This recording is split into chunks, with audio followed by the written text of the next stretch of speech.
Oi, gente, boa noite, tudo bem? Desculpa não estar presente aí hoje. A gente não conseguiu ir na aula, então a gente fez um vídeo com nós três. O nosso artigo é sobre priming subliminar e ele, na verdade, é composto por 3 experimentos. Eu vou pedir uma ajudinha da Mari para explicar o conceito de priming subliminar para vocês. Oi, pessoal. A gente vai tentar compartilhar um pouquinho o que nós compreendemos como priming, tá? Ele é uma palavra um pouquinho mais complicada, principalmente ele utilizando prime com subliminar. Não teria uma tradução muito literária e seria a nossa compreensão é que seria como se fosse uma impressão. Então, prime subliminar seria uma sugestão, uma impressão que você indicaria em cima das pessoas de uma forma subliminar, então abaixo da consciência dela, quase que imperceptível, de uma forma mais clara. Então, em cima dessa ideia de impressão, de sugestão subliminar que o autor trabalhou os experimentos, né? Então, em cima dessa variável independente que o autor trabalhou, e a Aninha vai conseguir compartilhar um pouquinho mais para gente, para ficar um pouquinho mais claro até esse conceito. Tá. Bom, então o primeiro ponto é que a hipótese do estudo todo é que o priming subliminar ele só tem efeito quando já tem uma motivação. Então, por exemplo, eu já tô com sede e vejo uma mensagem subliminar sobre esse tema, aí vai ter um efeito sobre mim. Ele vai dividir o estudo em 3 experimentos, em que ele começa com um escopo menor e vai aumentando o escopo desse experimento. Ele começa... Então, a gente considerou que é um experimento evolutivo. Ele começa com o primeiro experimento. Ele vai, primeiro, só analisar a eficácia do priming subliminar. Ele não vai colocar nenhuma propaganda depois disso. O segundo experimento, ele vai fazer o mesmo começo do primeiro, só que vai colocar uma propaganda no final. E o terceiro experimento, ele vai mudar o sentimento analisado. Para explicar um pouco mais, eu vou detalhar bem o primeiro experimento e depois eu conto um pouco como que foi a evolução dos outros dois, mas focar em como foi feito o primeiro. Então, ele é um experimento de laboratório, todos eles foram feitos em laboratórios com estudantes, e os estudantes eles foram instruídos que eles iam participar de um teste de comidas e bebidas, de marketing, de teste de produto.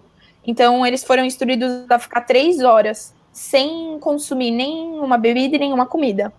Por que isso? Porque isso ele ia permitir com que as pessoas já chegassem minimamente com sede no experimento, que o objeto de estudo do primeiro e do segundo experimento é a sede. Logo que os estudantes chegam, eles pedem para eles fazerem uma pesquisa de humor. Nessa pesquisa, são os ratings. Nessas pesquisas, eles colocam 7 perguntas, desde como você tá hoje? E no meio delas ele coloca uma pergunta que é sobre a sede, especificamente o nível de sede dessas pessoas. Essa pesquisa vai ser realizada 3 vezes ao longo do experimento. Então, o primeiro passo é feita a pesquisa, e aí todos os estudantes têm que comer 2 tipos de cookie. E aqui a gente já tem uma divisão do grupo. Metade do grupo toma um copo d'água depois e metade do grupo não toma. Depois, parte é feita uma nova pesquisa e eles têm que avaliar o nível de sede deles. E aí a gente vai para a terceira parte do experimento, que é o... Deixa eu pegar o nome direitinho aqui. Que é um teste, que é o Lexical Decision Test. O que é esse teste? É um teste para verificar o quanto você reage de forma rápida às coisas. Então, ele vai jogar palavras numa tela de computador e você vai ter que dizer se isso é uma palavra que existe ou não. No meio dessas palavras que vai ser induzido o priming. O que vai ser o priming? Ele vai imprimir na tela muito rápido, 16 milissegundos, uma palavra relacionada. Aí ele divide de novo os grupos. Ou palavras relacionadas à sede. No caso, em inglês, ele imprimiu as palavras dry e thirsty, que traduzindo é seco e sede mesmo. E o outro grupo recebeu um priming neutro, que ele chama, que ele imprimiu palavras como pirata e ganhou. Logo depois do priming, desse teste como um todo, é feita a terceira pesquisa pela última vez. Por que é muito importante essa pesquisa? Porque se desse estatisticamente, um nível de diferença de sede entre a segunda pesquisa e a terceira, ele inviabilizaria o estudo. Por quê? O exemplo que veio na minha cabeça é de quando você tá com vontade de fazer xixi, alguém fica na sua cabeça falando shh. Então você fica com mais vontade ainda. Se você com sede visse coisas relacionadas à sede, você ia perceber e ia ter mais sede ainda. Então, o priming tem que ser subliminar nesse estudo. Você não pode ter percebido. Então, estatisticamente, a resposta da pesquisa 2 e da pesquisa 3 tem que ser muito parecida. Logo depois da pesquisa 3, todos os estudantes foi pedido para eles tomarem 2 bebidas com bastante açúcar, então elas não matariam a sede. E aí o experimentador ia falar para os estudantes, agora acabou a pesquisa e vocês podem voltar para casa, mas sintam-se à vontade para beber o quanto vocês quiserem das bebidas. A variável dependente vai ser o quanto que esses estudantes vão beber a mais das bebidas. Bom, então aqui o priming, como objeto que ele está estudando, ele não é a variável dependente, ele é uma das variáveis independentes para determinar o quanto que o estudante vai tomar mais de bebida. O resultado dessa parte do estudo é que, sim, quem recebeu o priming relacionado à sede bebeu mais estatisticamente do que quem recebeu o priming neutro. Aí, quando ele vai decompor quem recebeu o priming relacionado à sede, ele vê que ele só teve efeito para as pessoas que se declararam com sede. Então, vamos supor, eu fiz o experimento, eu não estava com sede em nenhum momento, recebi o priming, para mim não fez o menor efeito. Com isso, ele vai para as outras partes do experimento. Ele faz 2 novos experimentos. O segundo experimento, ele pega todo esse escopo igualzinho, só que no final, ao invés de testar a bebida, ele vai colocar uma propaganda de uma bebida com uma mensagem mate sua sede, super refrescante, e a outra uma mensagem para um isotônico, tipo, vai repor os seus nutrientes. E o que ele queria ver era se a propaganda com a mensagem do beba mais, mate sua sede, vai ter mais efeito do que a outra. Ele também teve um resultado positivo nesse experimento, e o terceiro experimento, ele troca o objeto de estudo. Aqui, enquanto a gente estava falando de sede, ele vai para um experimento que ele tem como objeto a tristeza.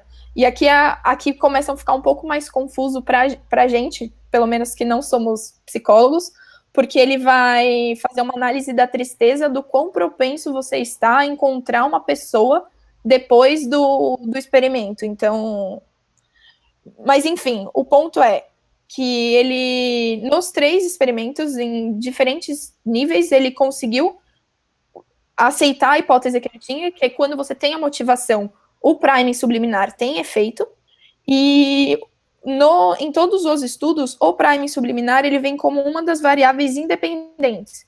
Ele não é em nenhum momento a variável dependente. Então, no primeiro estudo, a variável dependente era o quanto você bebeu a mais da bebida no final. No segundo estudo, era o quanto você escolheu mais um isotônico do que o outro, ou uma bebida do que a outra. E no terceiro, ele faz análise com músicas que animem. O quanto você escolheu mais a banda que tende a animar mais do que a outra. Só um adendo, para o segundo estudo, falar. Além dessa variável dependente que a Aninha explicou perfeitamente, acho que super redondo, super claro, ele também introduziu uma outra variável que ele tenta replicar no terceiro, que é ele forneceu cupons para os estudantes, para ao final da pesquisa as pessoas poderiam fazer a combinação que elas quisessem dos 100 cupons que eles ganharam.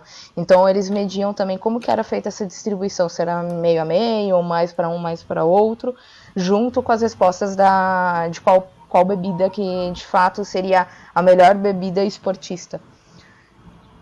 E acho que, enfim, o experimento como um todo são esses 3 experimentos, e acho que a nossa crítica principal, que a gente conversou bastante, é da replicabilidade disso no mundo real depois, porque ele estava num ambiente controlado, ele sabia a hora que ele queria induzir as palavras com sede, ele sabia que as pessoas estavam minimamente com sede, por exemplo. Então, acho que as meninas podem até complementar um pouco mais nesse ponto dos pontos positivos e negativos do estudo. Sim. Desculpa, gente, eu caí. E aí eu voltei depois. É uma pesquisa, como a Aninha já falou, é bastante complexa, né? Então, E ela está no ambiente controlado, com todos os rates, com todos os cupons e outras coisas, etc., que elas já falaram também. Então, como é que você coloca isso para o campo? Assim? Fica muito mais difícil controlar, essa replicabilidade fica muito ruim de acontecer. E também a Mari botou um ponto muito legal sobre a parte da propaganda em si, a publicitária ela pode falar um pouco melhor, mas qual que é a efetividade disso e como é que as pessoas estão recebendo a todo momento incentivos, né? E não só de uma bebida, mas de outra bebida, ou de outra marca e etc. Então, como é que você usa essas informações desse estudo para o seu marketing da sua empresa, da sua marca, enfim? Como a grande dilema que a gente tem, além do que as meninas já trouxeram, seria o quão um Prime poderia interferir em outro Prime. Então, com outras induções, outras sugestões poderiam acabar se impactando. Como seria o impacto se você receber a mensagem ou alguma indução de alguma outro bem substituto? Como que seria essa relação? Então, os dilemas da vida real, basicamente isso. Como que a gente consegue fazer uma análise, entender as suas variáveis dependentes no universo que tem N outras variáveis interagindo com a pessoa. Então, isso é algo que a gente fica mais de dúvidas e de questionamentos sobre o trabalho. O trabalho ele é muito robusto. Ele como as meninas falaram, ele é muito complexo, então tem um gigantesco levantamento meta-analítico, vamos dizer assim, de N pesquisas, até um fato curioso, que é mais de curiosidade para compartilhar com todos.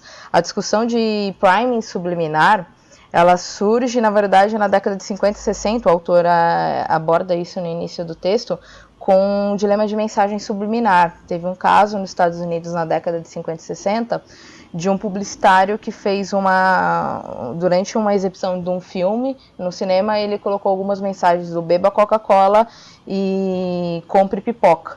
E ele alegou que aumentou as vendas. Tentaram replicar essas campanhas anos posteriores e viram que não tinha tanto essa correlação muito clara. O que a academia diz, né, toda a teoria diz e que o autor comprovou nesse texto, é que ele não fica tão claro se você não tem essa motivação. Então não adianta simplesmente virar para uma pessoa de uma forma subliminar e falar, beba Coca-Cola. A pessoa tem que estar com sede, ela tem que estar no momento propício, no momento de consumo propício, para que de fato o priming, ele incentive, ele realce, ele até usa bastante isso no meio do texto, ele realce essa motivação que a pessoa já possui. Então ele não está criando um novo sentimento, ele está realçando algo. Então isso fica bem claro, se a gente, mesmo sendo bem complexo, não somos psicólogas para entender no detalhe, principalmente o terceiro experimento, mas dá para ter um pouquinho a noção da evolução que o autor tentou fazer em cada um dos experimentos. Primeiro comprovando a mensagem, o priming subliminar, depois comprovando como esse priming subliminar pode sim influenciar numa campanha, né? Numa compreensão de publicidade. E no fim ele arremata fechando falando, olha, isso não serve só em algo visceral como a sede. Coisas mais subjetivas, como tristeza, pode vir a servir, né? A mensuração disso que é um pouquinho mais complicado. Acho que é isso, gente. Espero que tenha ficado um pouco claro o nosso estudo. E se ficar alguma dúvida, a gente está super à disposição. Pode mandar lá no grupo do WhatsApp, pode passar também para o Diogo. Estamos aí. É isso. Falou, gente. Obrigado, pessoal. Tchau. Até mais. Tchau, tchau. Tchau.